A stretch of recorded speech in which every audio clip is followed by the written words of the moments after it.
अस्सलाम वालेकुम, कैसे हैं आप सब? उम्मीद है आप खैरियत से होंगे। तो आपको बता था कि हमारे जो चूज़े निकले थे, हमारे 7 निकले थे, जिनमें से एक को लकवा था और 4 सही थे।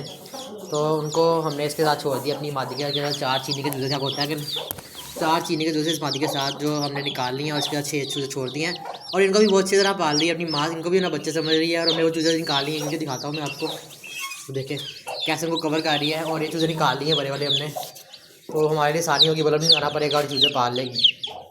बड़े चूज़े हमारे सेल आउट हो चुके हैं। चूज़े माशाल्लाह से इनकी कम से कम उम्र होगी है 15-18 दिन होगी है, और ये सेल आउट हो चुके हैं। और ये इसको लकवा है चूज़े को, और मादी इसको बहुत अच्छी तरह हम चूज़ों को पालेगी इंशाल्लाह। देखिए 2 चूज़े चले गए नीचे उसके, बाकी बाहर ही बैठे हैं अभी।